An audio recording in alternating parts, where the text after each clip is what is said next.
What's up, everybody? I'm JP. And I'm Ryan. And James is not with us today and won't be for a few episodes. We talked about this before, but James is taking some time off for family, and we're all about family first, so yeah. Welcome to CineNerds Acolyte Edition. Part 2. Now, originally we intended to go over episodes 3, 4, 5, and 6 for this one, but our timing didn't work based on JP and James's touring and all that fun, so we're just going to do the 3 episodes, and then we'll save the last 3. It's going to be a lot to unpack, I feel. Yeah, these 3 episodes, there's a lot of controversy, there's a lot of things to say about these episodes. Wait till I start. So, I think a lot of people are not going to like my opinion of the controversy. I don't know if you're going to fall in line with me on this, but yeah. Fair. And I have some varying degrees of opinion, too. A lot of my initial takeaways from these have changed based on the second watch and some digesting of it, too.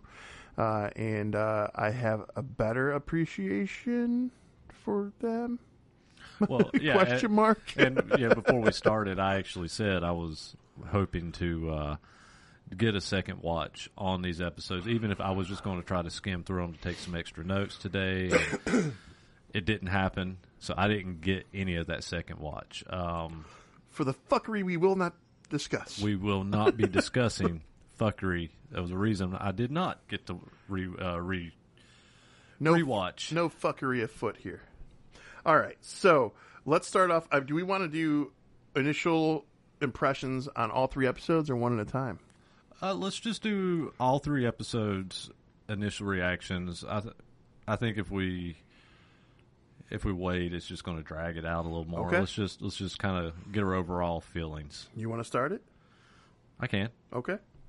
I'm a bit mixed. Episode 3, there was things I really loved about it. There was things. Like what? No. There was things that I did not like about it. Okay. There was things that I was just like, I didn't care either way.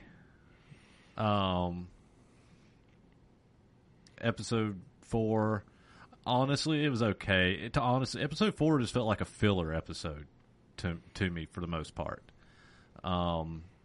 I felt like it was I thought it was important, but I agree. I know what you meant. It was an important episode, but at the same time, they could have took episode 4 and combined it with episode 5 and just made the episode a little bit longer, and it would have worked just as well. Yeah, I agree. I think, was it episode 4 that only had a runtime of 27 minutes? I thought they were all 34 minutes. Yeah, I think, excluding with the credits and all that. Yeah. So I think that there was definitely some room to play there. Yeah. And episode 5, I fucking loved. I'm just start to finish. Now, were there issues in that episode? Yeah, we'll unpack that in a minute. There's things I didn't like about that one as well, but overall, I fucking loved episode 5. Okay. Is that your initial? That's an initial. All right. My initial. Leslie Hyland. The first 2 episodes, I was not a fan of hers. I really want to see where she takes this. I want to give her the shot she deserves now. And mind you, she's one of 4 writers, 3 technically, because George Lucas always gets a credit. So I will say this. Episode 3 it's still growing on me, was probably my least favorite episode of anything Star Wars I've watched in the last few years. I thought it was lazy writing. I was very mad about the Lion King witch moment. So I think me and you are going to fall on different sides of this. And whereas I get up to episode 5, and it's almost one of my favorite episodes in the last few years, because of everything that happened, and I like the potential exploration of that. Now, episode 3...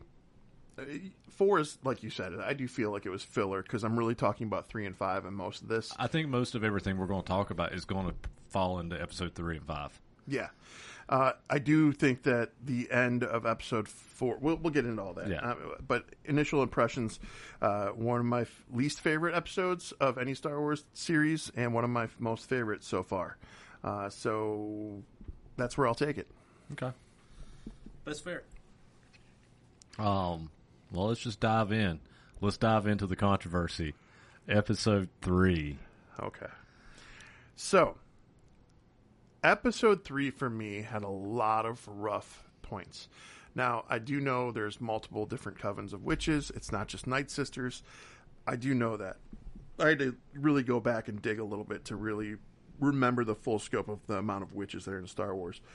However, I don't know what put me so off, but like when they were doing the ceremony and I started hearing all the fucking music coming in, I was like, is this Lion King? Like, what am I watching? I was very unhappy about it. I felt like a lot of the storyline from that episode was honestly lazy writing. Like it had actually been for Leslie Hyland to say she hadn't really seen or known much of the Star Wars world before coming into this. I feel like she got a pretty good idea and she did. Yeah, no, she for somebody that said that they'd never watched or read anything Star Wars, she did well. So 3 has an ability, now that I've seen 4 and 5, to improve its standing in my mindset. But it gets deeper than that for me. I was really perplexed at a certain moment when Torben, then Padawan Torben, because this whole episode 3 is a flashback, when his eyes go black. Did you notice that? When they possessed him or whatever to like, I took it as like a possession thing to take him under control.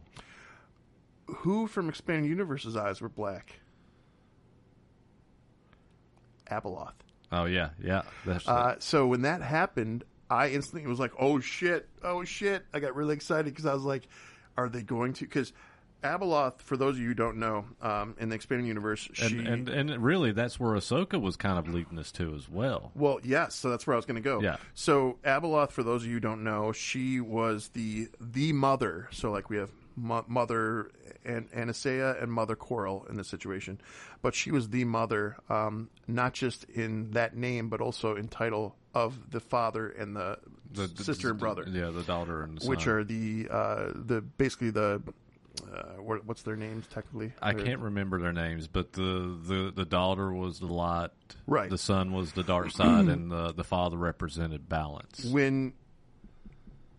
When Abeloth saw the father and them not growing old in the books, she bathed in this pool of, I forgot what it was, the pool of something, and then there's another thing of like Force knowledge. So she bathed in this and put herself into this scenario where she became more powerful, but also demented in her darkness, if you will. Mm-hmm. And the father, brother, and sister all trapped her in the Maw in the Expanded Universe, and tried to keep her in there. And she would present herself as a problem all the way throughout most of Luke and Leia's era, all the way into Jason Solo, who became Darth Kaitis.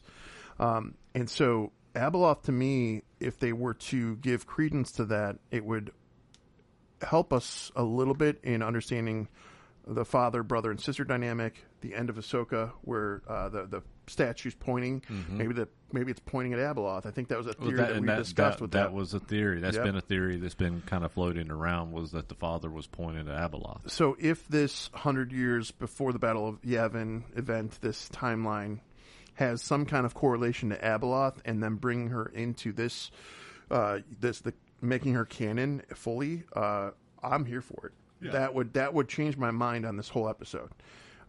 If it's not, what the fuck?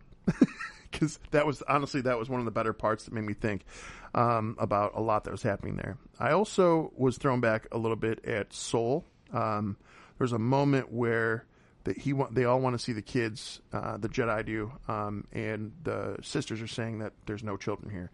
And Soul, once he discovers Osha, he does this weird thing where it's almost like he starts to pull his lightsaber out, like it's like a defensive technique, like he's going to start fighting these sisters, and then he hands the lightsaber to Osha. And it was almost kind of like passive-aggressive the way he did it, and I was kind of put off by that one too. So, but Okay. go ahead. I've talked about 3 enough. I'll let you take a little stab here. So, a lot of the complaints that that obviously, and I know you've seen them online, a lot of people being pretty vile and saying the lesbian mothers and how they conceived the twins, and I didn't see it that way. Watching this episode, I didn't perceive this episode the way so many haters out there were kind of making a mockery of these mothers. Because, I mean, at the end of the day, they were all kind of mothers. And to a certain degree, I just felt... Now, this is one thing that I'm going to defend, and I'm also going to say I'm not a fan of. So I didn't have a problem, like so many people were talking, about these 2 mothers that were raising these twin girls. I felt more that, and it even alluded to it as well in the episode, that these daughters were created unnaturally. Like the mother used the Force to create them. No different than the backstory of Anakin. Was it the Force, though? Or magic. I mean... So, in my second watch, one of the parts that I caught was when she says there's no father to these children. Yeah. And then there's another moment where Coral looks at Anastasia and she goes, what if they discover how you made them? Yeah, and that's why I was talking about. They kind of was alluding to something. That or like cloning something. But I'm leaning towards Force. But I'm leaning towards Force. It felt very Anakin. It felt very, well, there was no father, So did this mother figure out how to manipulate the midichlorians to create life, so, or however, however you decide that Anakin was created, however you decide that these twins are created. That being said, I didn't like it for the fact that it was like, this is just kind of ripping off lazy Anakin. writing. It's lazy writing. It's lazy writing. It's just ripping off Anakin with these twins. So that was one thing that I really wasn't a fan of, but I also am going to defend it in the idea that I didn't see it the way a lot of people on the internet were seeing it. It was like, I saw so many really vile posts about how these lesbian mothers created these twins, and I didn't see it that way. And it never, I don't recall ever actually seeing anything that these 2 mothers were actually together. Oh, so there's a moment where she touches her face and pulls her in, like almost an endearing moment. Yeah. So I do think that they are a couple, but I will go further to defend what you're saying, because I agree with you here. Violet doesn't begin to really sum it up for me. I think it was disgusting in every regard. If anyone's going to attack that there's lesbians in a show at this point, we're in the year 2024, and to me, if they were able to use the Force to create children for themselves, then God fucking bless them. How awesome would that be if any couple that are gay or lesbian or however they are, any couple could create their own child? They have to dream of that. That's amazing. Yeah. So I saw beauty in it. I saw a really, really cool moment in that. I wasn't put off by it at all. No, I think everything else about it was okay. I think everybody complaining about the things that I think are okay are the things I saw a lot of people complaining about. The only thing that I'm going to complain about is the lazy writing that we're just going to rip off Anakin's origin story for these twins. It's not just Anakin. If you think about it, there's a lot of Luke and Leia here. If you think about it, there's also the Old Republic twin sons from the Emperor at that time. There's a lot happening here with twins. I mean, Jaina and Jason even. It's like there's all these twin elements. Like in Jaina and Jason in the EU, you had the Sword of the Jedi and you had Darth Caedus. So you had the light and the dark and the whole thing, and they had to find out who they were.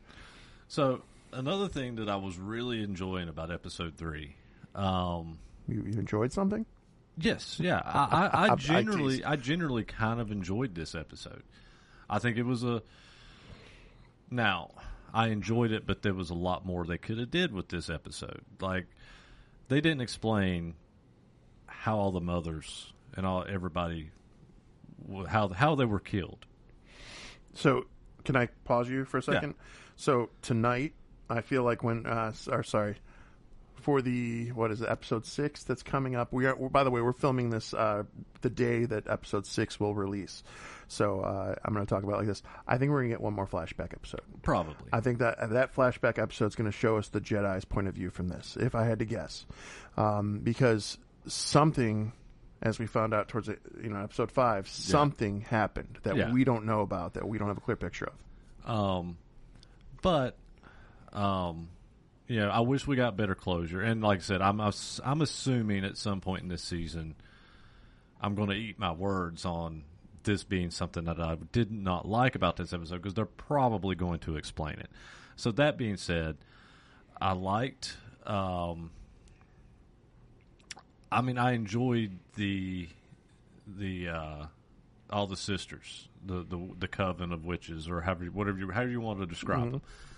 I thought it was a pretty cool take on a different side of what could be the Night Sisters. Well, there's varying degrees of witches, regardless. So even if it's not Night Sisters. So, would I prefer to have seen the Night Sisters? Fuck yeah. But is it cool to see something different than the Night Sisters and this? I'm going to call them a coven of witches, because essentially that's what they were. This coven of witches.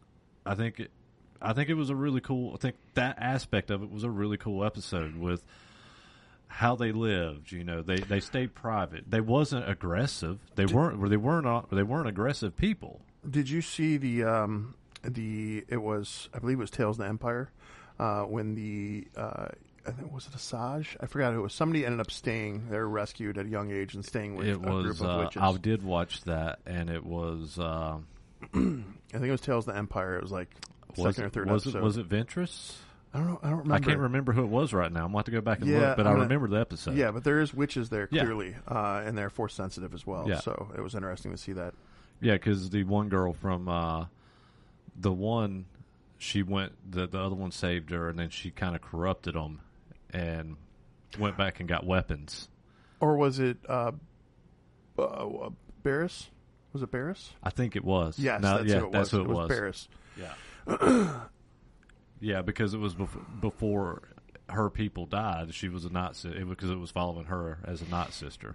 My second watch of episode 3, one of the things that I pointed that I caught. Now, it could be the species too, but the mother coral, her eyes are yellow, Sith style. Yeah, like they look the right shade. Everything's there, which I want to point out that in episodes 1 and 2, I called out at Kimir, however you want to say his name is, that I thought he was the stranger, mysterious stranger. The stranger. Yeah, I felt good about that. However, I still don't think he's in charge. I think he's the apprentice. I think there's a master. I feel like there's something. I don't know if it's going to be Coral, because we still haven't found out what happened to her. Yeah. But I would like to see if that were the case. That would be really, really awesome. No, you nailed that one, and I kind of thought it whenever I watched it, but I wasn't really. I thought maybe that was too obvious, and even whenever you said it, I was like, I think it, but I feel like it's too obvious. But it ended up being, it made sense, especially once the stranger shows up. As soon as the stranger showed up in episode 4, not trying to jump ahead, I was thinking that's definitely him, because they're on a completely different planet. But I loved that she was starting to piece it together. May was starting to piece it together, and it was a slow progression, but she didn't really understand the depth of how close she was until she knew that he was on the planet and Kelnaka was dead. Now, episode 4, with that said, there's a cool thing about the stranger, Qmir, whatever you want to say it. I'm going to struggle with his name. I'm going to call him the stranger. Because I'm going to go with Q. Because everything that's released on him as a Sith is now the stranger. So yeah, but while he's being Q and he's just gotten off the ship, he's clumsy. He's purposely making it look like he's more goofy than he is. Would you say he's very Jar Jar Binks? I mean, there's moments, yeah, for sure. It was very, very, but it was intentional and it was misleading for the purpose of that. But wouldn't you say that maybe Jar Jar Binks's was intentional as well? No, because he doesn't become Darth Jar Jar. Shut up. Now, that said, this new Star Wars Lego game that's going to be coming out is a whole bunch of, like, what-if scenarios, and there is a Darth Jar Jar, and they're releasing the Dark Falcon in Legos with a Darth Jar Jar, Darth Ray, or whatever you want to call her, so that'll be interesting. Little Lego set. Anything else for episode 3? I mean, no. It was. I already had started going into 4. Yeah, I mean, it's a cool end. Just to kind of close on episode 3, it was a cool ending. There's not much more to say. I mean, other than watch the episode. I mean, it's judge for yourself, but go into it with an open mind. Don't go into it with high expectations. If you're a diehard Star Wars fan, sometimes it's just good to put yourself on autopilot and not overanalyze and just enjoy it. Because as much as I had problems with 3, if everything pans out, I feel like it'll develop nicely and could be a very pivotal point. So, episode 4. This episode, episode 3 was called Destiny. Episode 4 is Day. Episode 4, I want to go ahead and get the controversy in this episode out. Wasn't this the episode that the Jedi, the age gap, or the age issue with... Ki Adi Amandi. Thank you. Yes. Let's go ahead and talk about this for a minute. So I like that all the super fanboys out there couldn't decipher that it wasn't Plo Koon in the background too with this part. Yeah. But I did listen. If Disney has to go in and fix Wikipedia to correctly have this so that things are the way they want them for their canon, they messed up. But at least we know it is what it is. Yeah. The thing is, I don't have a problem with him changing his birthday to make it work within this timeline. The only confusing thing is in the prequels, his character says nobody's seen the Sith for a millennia. I got you. For a millennia. I got you. So, how do you got me? I want to know. Okay. Because I've tried to wrap my head around this. So, what's funny about episode 5 is that in episode 5, we got a little Star Trek reference. The red shirts. Yeah. It's because they all died so quickly. The red shirt characters, not the actual characters. They took a little more time. But all I'm saying is that I feel like given... And by the way, is it Venestra? Is that her name? The Drax? I called her Drax in the other episode. X-23? Is that the one we're talking about? No, that's Jackie. Okay, yeah. Not Jackie. She's the one that's got the green head, the red, and then she's got the whip for the lightsaber. Yeah, Drax. Drax. Yes. But I think it's Venestra. One of my theories, I don't think I divulged this theory, but she was another candidate for the Sith Lord because she was when she had that ultimatum where she said, "Can I count on you to basically make it look like Osha was it, even if she wasn't." And to me, that was kind of like a little deceptive for a Jedi, especially from that day and age where it's supposed to be peace. Mm-hmm. So I was a little thrown off by that. But all this said, when the scene happens with Plo Koon, Ki or Kai Adi-Mundi, they're all in a room together, and they decide in that moment to not bring it to the Jedi Council's attention, the High Council. Yeah. I did catch that. So with that said, I don't know if what we're experiencing right now is actually a Sith. I also don't know if, and we'll get into more of that controversy or theory later, because you know where I'm going with that. Yeah. So that, or I don't know if any of these people live to actually have it come to fruition where anyone would know about it. Yeah. So when he says all these things, even though he knew about that, I think that if this proves to not be a Sith, then I think that he's still good with what he said. But that's the only way that they can do it. And, I mean, because he plainly says the Sith have not been seen for a millennia, which is 1,000 years. This has only been 100 years. And so he is aware of this dark side user. Now, if you call him a Sith or not, if he is actually a Sith, he's still a dark side user. He's following the dark side. There has to be some kind of acknowledgement of this. But like you said, I get maybe nobody survives to actually tell the tale. We don't know yet. So think about it like this too, and maybe too he in the prequels he's being very diplomatic in the fact that he didn't want anybody to know about this campaign because they didn't report it to the High Council, which I think makes a lot of sense. Yeah. I just was going to look it up, but I remember the name of it. Think about Master Cypher Diaz, who ordered the clone army to be made, the whole bit. So with that moment, too, if you remember correctly, Camino had been wiped from the star charts. Nobody knew it existed. It wasn't there because somebody didn't want it to be found.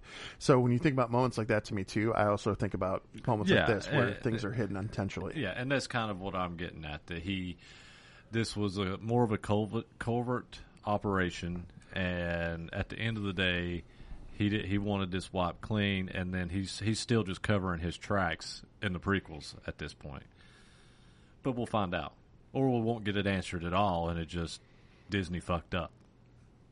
Yeah.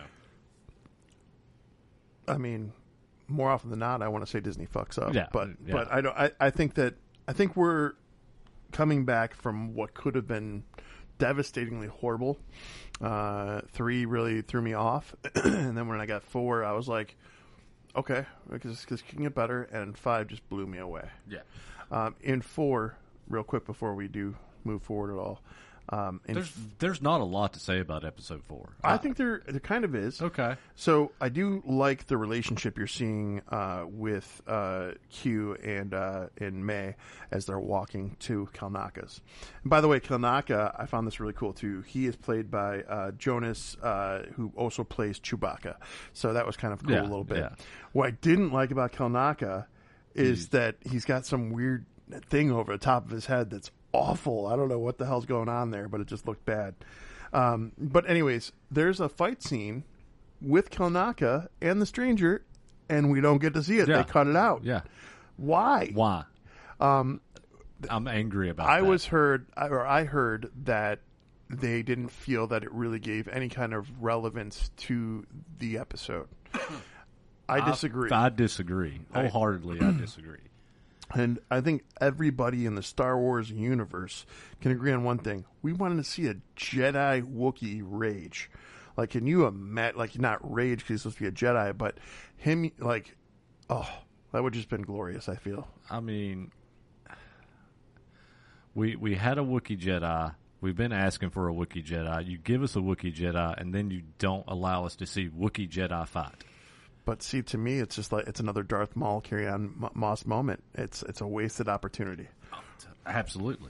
But no, and also some other stuff with this episode, and I'm going to focus just on the last 5 minutes to bring us into 5. Yeah, because like I said, I mean, that's why I say there's things to say about this episode, but I mean, most of it is that in itself happening. Yeah. Everything else is basically May and the stranger, Q, the interactions, and her deciding I don't want to do this. I want to turn myself in. And you have all the Jedi show up to the planet, and you have the little sniffer character. Did it not look like a fucking row of hobbits? Yeah, in Lord of the Rings. No, trucking along the green side of the mountain. I actually, as I was watching it, I started giggling in my bunk on the road, and I thought to myself, "Are they going to fucking Mordor? I mean, yeah. Which one has their precious?" But as they move along, I was happy to see the stranger arrive how he did in such a badass way because he was solo. I was put off by him flying. so I want to dig into that for a little bit. So there's been numerous aspects throughout cartoons, throughout the video games, throughout even the movies where you've got Jedi performing insane feats, Sith performing insane feats as well. I remember specifically, I think it was a Clone Wars episode where Obi-Wan and Anakin fall from a spaceship in the atmosphere, and they use the Force to land without hurting themselves, and get through the atmosphere. So, there's those overpowering moments. Same with Force Unleashed. You had a couple moments with Star Killer as well.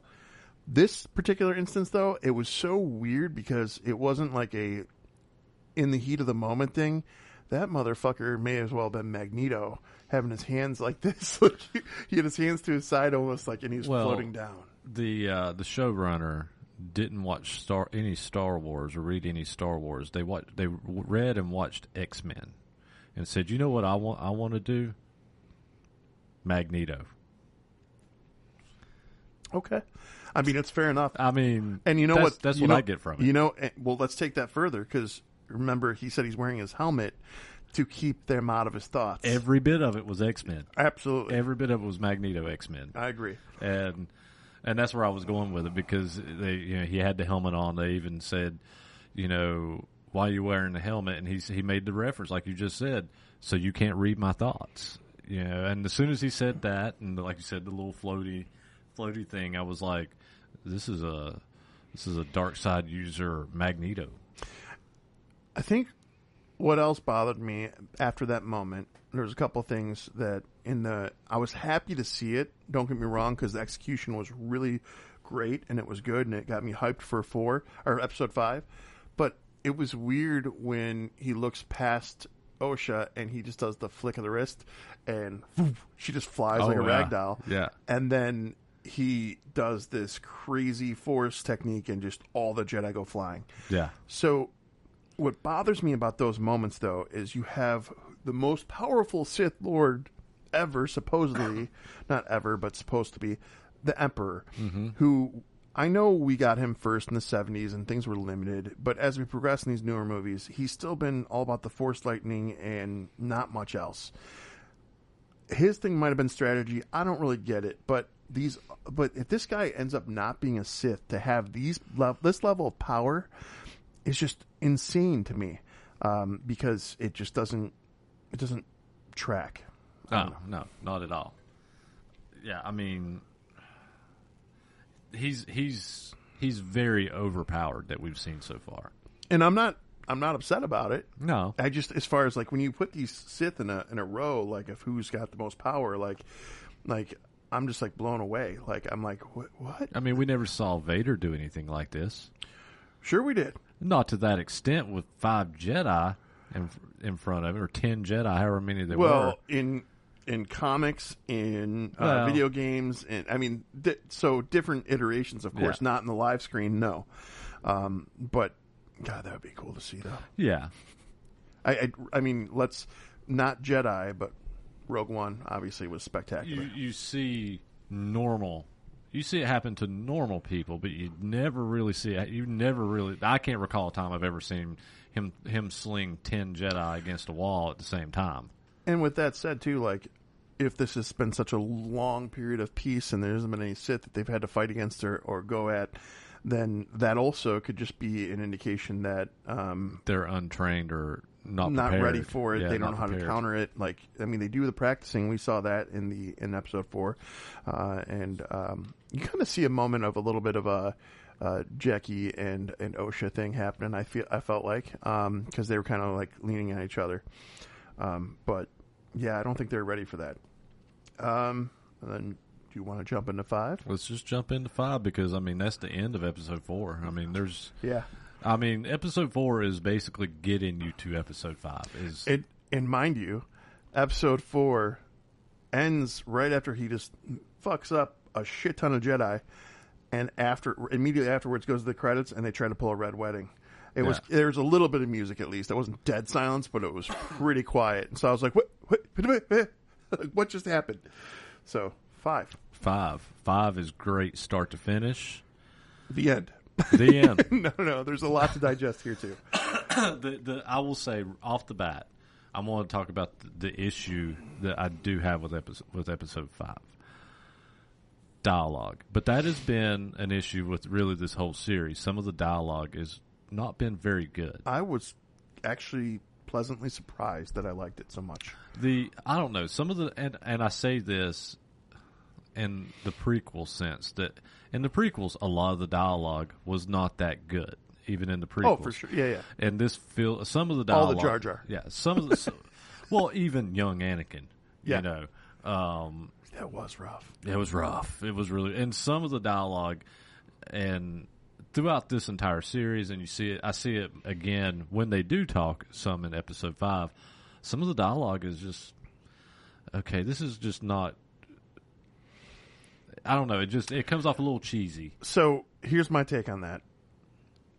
Us, as the elder Star Wars fans, I guess is what you call us at this point, we fucking tolerated, no, that's impossible.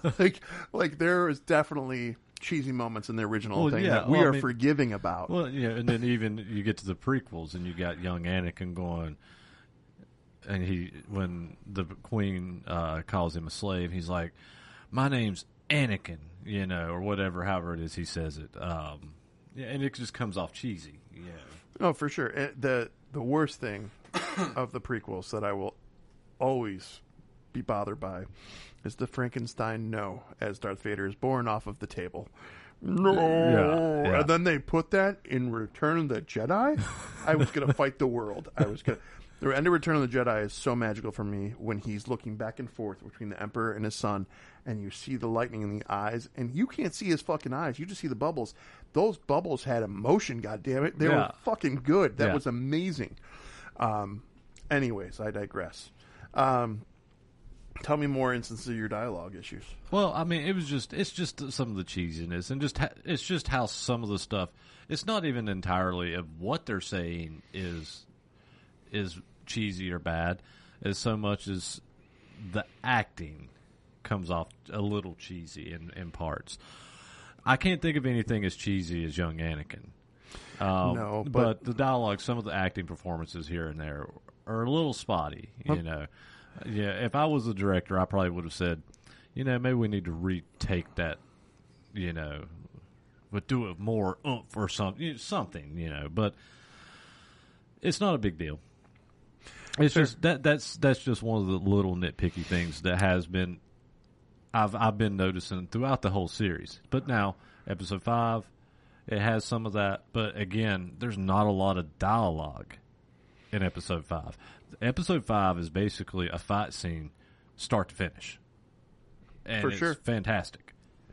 I had a lot in this episode that sat with me, but the dialogue wasn't an issue for me. There was even a moment where I didn't know how to take the stranger having comedic relief. When they're like, aren't the Sith supposed to keep themselves secret, or however they say it? And he goes, well, she did break my helmet. You know, and when that came, I was like, that's great. That's good. Like, I had a moment where I chuckled, but at the same time, he was messing shit up left and right. He kills everybody, for the most part. Everybody. I mean, really, Osha, May, Soul, and what the fuck's his name? Basil are the only ones who walk away from this. Basil is kind of like, he's their tracker. I don't quite. He's dressed like a Jedi, but I don't know if he's. No, he has civilian clothes on, like they had on Osha. I saw robes. No, he has little civilian clothes on. Well, let me talk about him for a minute. So I feel like they missed a really cool opportunity here. What are you shaking your head at? Well, no, I liked him. I think he's a fun character. He's just a little sniffer. That's why I was called the little sniffer character. But do you know what species I would have preferred to see as him? What's that? Teak. Do you remember Teak from the Ewoks movie? Yeah. So like that, to bring somebody like that, not Teak himself, obviously, but one of those characters, because they're so fast and they were just fun, into the fold, I thought would have been really cool for that. Anyways, the what's his name? Manny Jacinto is the actor. He's a Filipino actor who plays the stranger. He reminded me of another character from Star Wars Visions. It's a younger version, clearly, but do you remember there's an episode where there is a Sith who's an old little Asian man?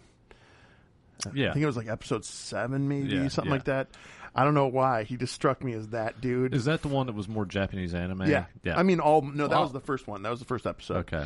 The older, they're all kind of had that same vein. Yeah, but there was one that was really, really. That's the first one, the Ronin. That's like my favorite. Yeah, of that it was the Ronin. Yeah. Oh, that's so good.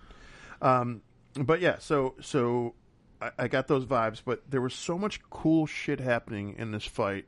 First time things that we got, like Cortosis. Cortosis, yeah. That was fucking rad. Yeah, the helmet's made of this, and he has a gauntlet made of this, and it's as soon as the sabers hit it, the sabers deactivate. They short out. Yeah.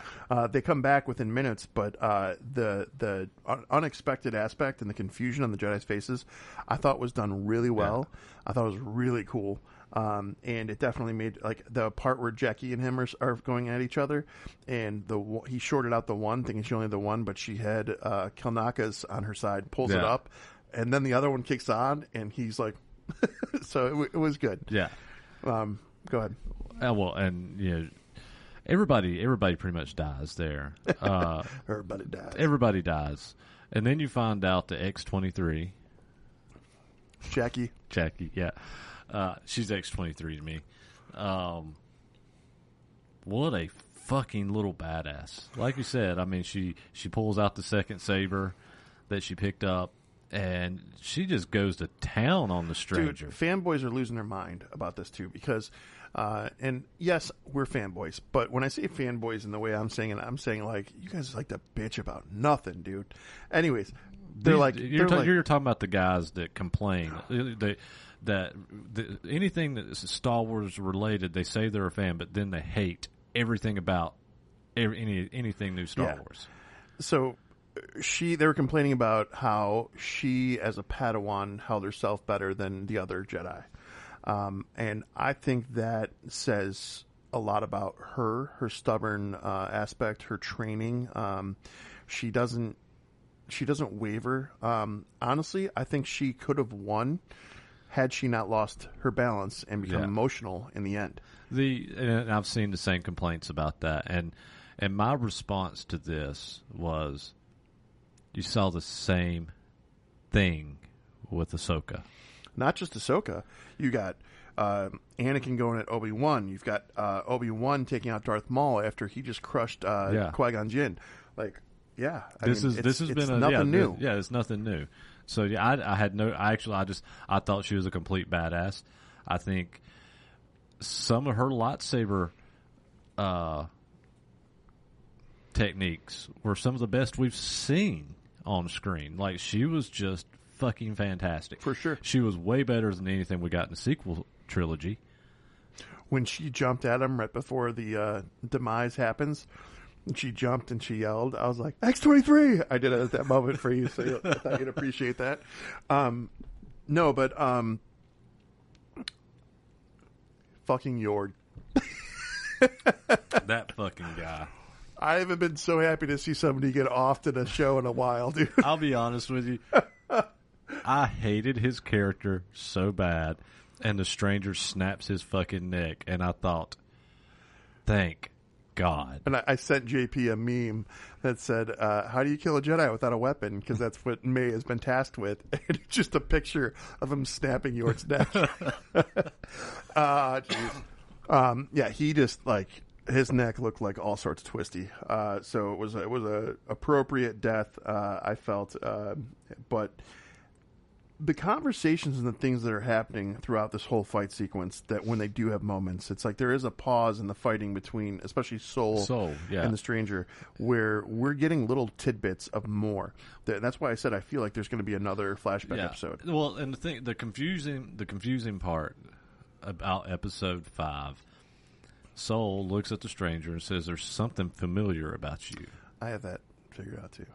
And the stranger basically acknowledges the fact that, something. Well, he asked first. He goes, "Don't you recognize me?" Yeah. But I don't think it's what we think. I think it's just because they had an interaction on the planet prior. That's only, at least you think so? I hope. Because it felt like that they were saying that for something more, but then it was like he lost his mask, and it was like, who are you? You know? if there is another flashback episode, it's either going to be Mother Coral or it's going to be him that saves May when she's falling, because she fell down that. That's why Soul thought she was dead. Someone had to have helped her because she woke up under that tree. So we'll find out. Yeah. Okay. The big one for me with this episode, which everyone's talking about, which the more I find out about, sounds plausible. Is he the first Knight of Ren? Well, and I wanted to talk about that. That was a big thing I wanted to talk about because episode 5 appropriately is named Knight as well. Yeah. So the episode is called Knight.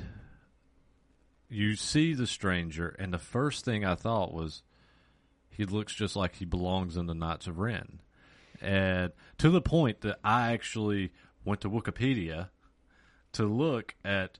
When was the creation of... Because I thought that it was after the original trilogy when the creation of the Knights of Ren was. And everything that I was finding within the timeline of Ren, and whenever Kylo kills Ren and takes the mantle of Kylo Ren, all happened after the original trilogy. So I couldn't find anything that backdated the Knights of Ren or the character of Ren prior to that. So are they going to establish that the Knights of Ren, that somebody takes the name Ren, the mantle of Ren, and that these are Knights of Ren, and they've been around for centuries? I think that's also a good path if we're claiming these aren't Sith. Yeah, that they're actually Knights of Ren and not Sith. So, but rewind then. So is that just another faction of the same power levels? Or, as we saw with the sequels, are they just people with weapons trying to be something they're not? Yeah. So this main guy, the lead guy, though, if you look back at the comic, what intrigued me the most was the similarities. It's almost like they took that original Knight of Ren. It's almost like took his helmet and Kylo Ren's helmet and merged them, and this is what we have. Oh, yeah. And then combine that with that original Knight of Ren had a gauntlet on his left arm, which is what we see the stranger using, that is made of cortosis. Yeah, everything about the stranger screams Knights of Ren. For sure. So far. It'd be interesting to see if that was the path it went, but I think between the potential tie-ins with the Abeloth, this Knight of Ren thing, I think that they're, despite my initial dislikes, my initial problems, I think there's salvation opportunity for this series, and I think that it could be really good. Yeah, and that's what I'm really wondering, if that's where they're going to get by with the Sith haven't been seen in a millennia, that this isn't actually Sith, this is the faction of the Knights of Ren, and that the Knights of Ren aren't actually Sith. And well, that's the big thing too. Like when the guy goes, "What are you?" and his soul said it or something, and he said, "I'm no Jedi" or something. No. He said, "I'm what the Jedi call Sith." Yeah, but he doesn't say I'm a Sith. Yeah. So there's no owning it, and he doesn't even say he says he doesn't have a name too. Yeah. So I don't know where they're going to go with this. It was Soul that said, "You're no Jedi." Yeah. And what are you? And yeah. What else from this episode? There's so much more in this episode. I'm just like, I'm still thinking about the fight scenes and the murder scenes and how great it was. Yeah, I mean, you had people that you really didn't see much. You had Jedi that you really didn't even see much of, that just red shirts. They were killed instantly. Yeah, I mean, off the bat, I didn't count, but I bet you there was 5 Jedi killed in 5 seconds at the beginning of the episode. Yeah, this dude went full ham on these people. And if you noticed, when Jackie has her final moment, I was really impressed with his lightsaber. Did you notice what happened? Oh, he took it apart. He took it apart. And it has a separate lightsaber. It has a separate, smaller one. Yeah. It was almost like what a samurai would have with the shorter blade and the longer blade. And I really liked that. And then what I found out, too, from this episode, because I was starting to look at the lightsabers really odd, The lightsabers they use for the series are all bulkier and bigger. And it's because the battery packs they put in these ones versus what they used to use to get these to be effective. It's because they're using LEDs. Right. Yeah. So they're requiring a larger set. But the way that his broke apart into two, and then he had the one in her, and he went with that. Sorry, that was me using my hand with a jab motion to the right. Uses his right hand to basically do two more holes. So there's a perfect triangle on Jack's side, and you see her lifeless eyes just as she fades away. And I was like, I can't believe they killed her. Yeah, I was so surprised they killed her. I totally agree. And then meanwhile, you have this whole back and forth going where May is trying to escape May is trying to escape the stranger. Osha's trying to catch her to have the conversation, basically like, what are you doing? Turn yourself in. Nobody knows that she intended to do the right thing and thinks that she killed Kalnaka. They think that she's not, even when Jackie's trying to arrest her, she's saying these things. And so I'm curious to see where this goes. I'm curious to see what comes of the stranger taking... By the way, at the end, as we get towards the end, there's a moment between May and Osha. And May essentially knocks Osha unconscious. And when she does that, she switches clothes with her. Yeah, and she switches places. So she switches places. Now Osha's laying on the ground for the stranger. He comes up to her. He sets his helmet down. And he starts talking about... I forgot what he said. It was something... I can't remember what he said, but he knew that was Osha. He knew that it was not May. He when he walked up to her in the store, even in the first two episodes, he goes, "You look exactly like her." Yeah. And I was like, "Oh," the reason I called it too in that episode was not just that; it was the way he turned around and disarmed her with that knife. Mm-hmm. But anyways, the May is now with Soul, pretending to be Osha. She helped Soul up off the ground, woke him up essentially. They're walking back to the ship like all is fine. Speaking of civilian clothes. Did you notice something about the civilian clothes? I did not. It's one of the outfits for Cal Kestis in Jedi. Yeah. Is it? I'll have to go back and double look at that. When I was looking at it, I'm like, I've worn that outfit before. I know all about that. I'll have to go back and look at that one. The one thing we didn't talk about was Osha using the bugs, using her robot. Light to lure these bugs back to the fight. And attaches her little robot with the light on the stranger's back, and these bugs actually is what helps them get away. What's the name of the robot? I forgot the robot's name. Yeah, I can't remember the robot's name. And at the end, by the way, I thought that was a really, really intelligent move. Yeah. And I think she already had that plotted so there's a point in the show where Yord was ordered by Soul to take the civilian, who's Osha, to the ship for safety. And so they get about halfway there. Osha starts hearing her head save her, something to that effect. And she's like, we have to go back. And so she turns around and says, follow me. And Yord's like, okay. And they start running with this light. So the bugs are kind of like frazzled a little bit. I didn't think of it for a minute. For a minute, I was like, why is she carrying this light? No, she's trying to avoid it. I knew what she was doing. She was luring those flying bugs to follow the light. So she used that, attaches the robot to the back of the stranger's tunic. By the way, the tunic as well, that looks exactly like Kylo Ren's too. Yeah. So, everything looks not to Ren and Kylo Ren. But anyways, puts it on him, and these bugs, they're like crazy nocturnal, like demented, serious bugs. They all start pulling him up. He's just swinging his lightsaber back and forth, and you think that's the last of them, and he flies up. At the end of the episode, though, he kills all of them, and he falls out of the trees, and he's fine. The robot falls down, and then Basil, the tracker, by the way, his species is a Tynan. So he goes up and finds the robot and runs off, and that was kind of cool because you know that Osha will get a robot back. But Mr. Tracker, he knows what Osha smells like, and he's on the ship, and you can see his face. He's confused. He knows something's off. Yeah. Huh?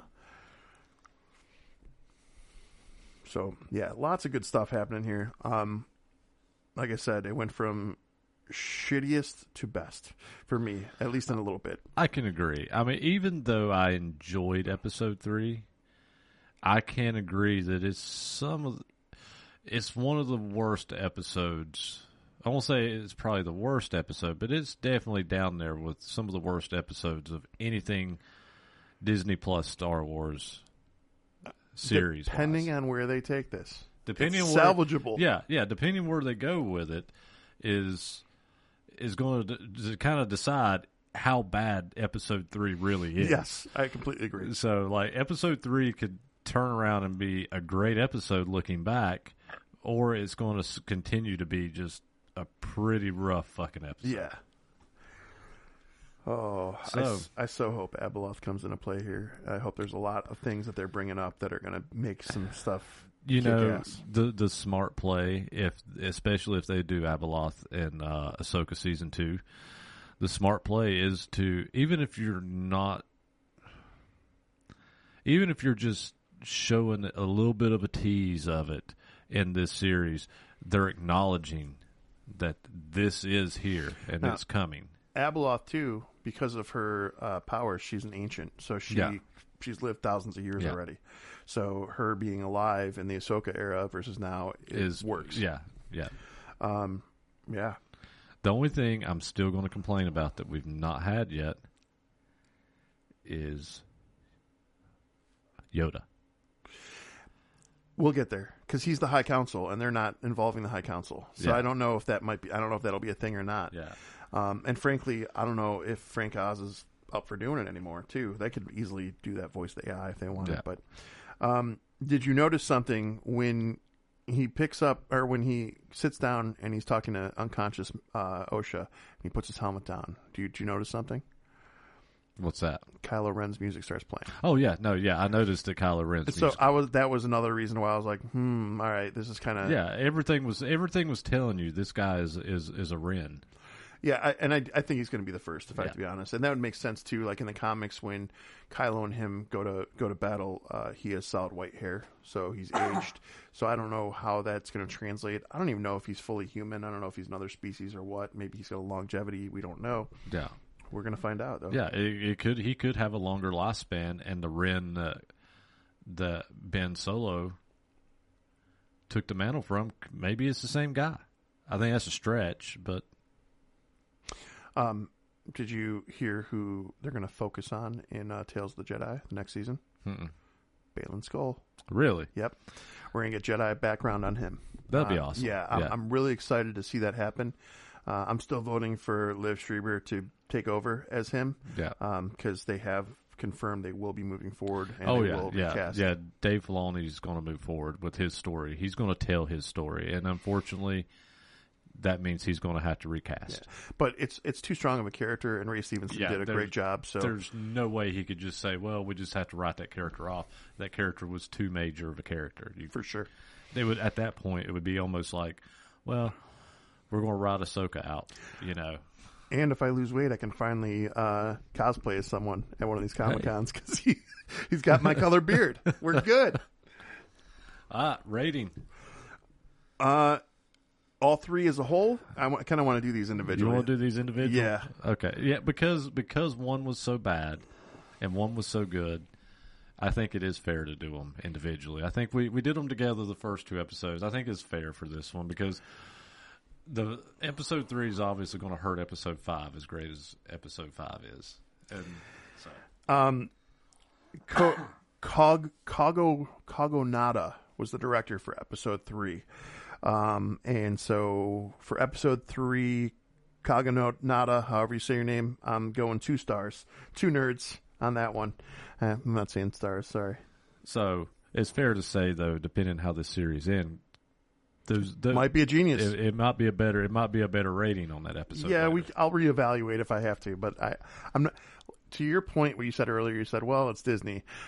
I don't have my expectations set high for what I would like to see. I think it's going to be something shitty that pisses me off, just because that's been the par for the course. It's going to be something that they're going to have to go back into Wikipedia and change, and hope that we don't notice.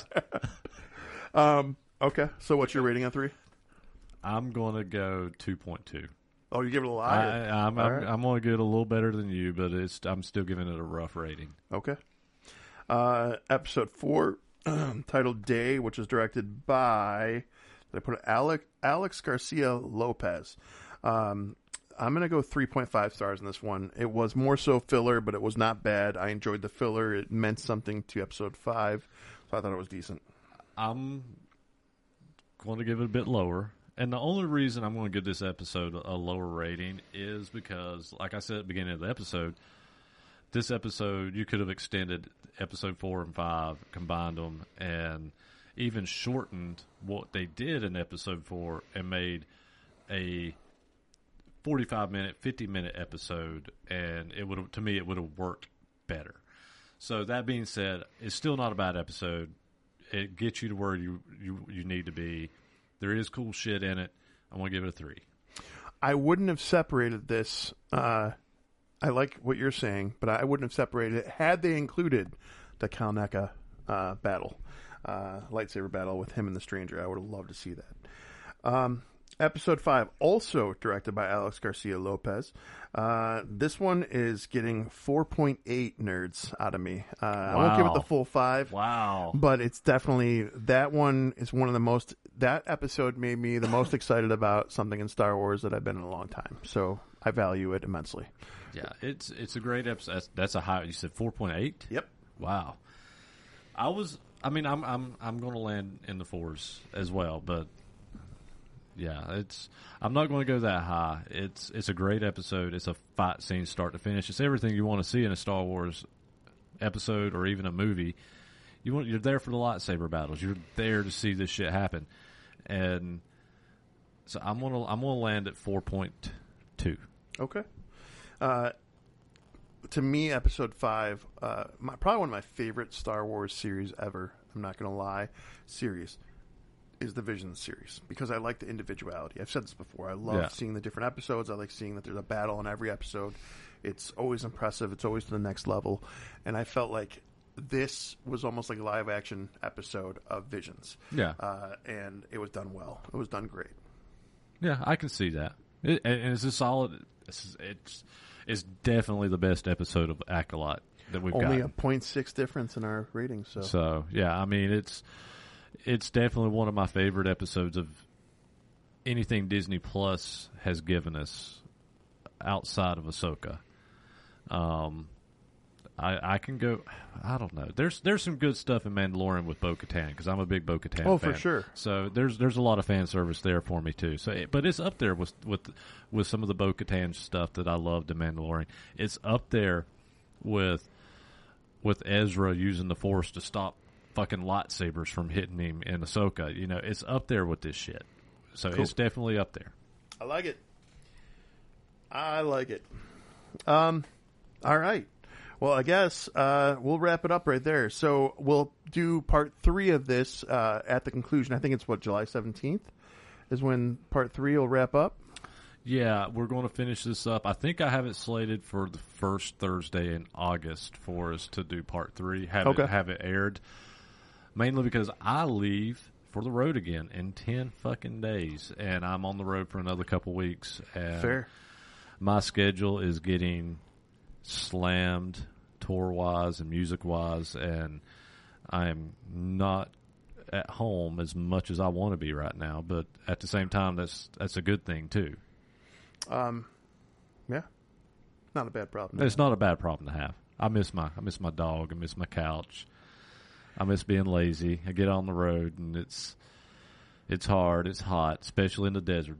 I don't know how you guys live in the fucking desert where it's 110 degrees out there. So tell Anakin about it. Jesus. I get why Darth Vader hates sand. It's sand people. Well, 3cinenerds@gmail.com is the email. Please reach out, contact us, talk to us about anything, suggestions or other. We're happy to hear from you. And also, whatever your platform of choice is, you can go to our bio on our Facebook page and you can find your platform link there to check us out, as well as our merch link. And I'll let JP do his spiel from there.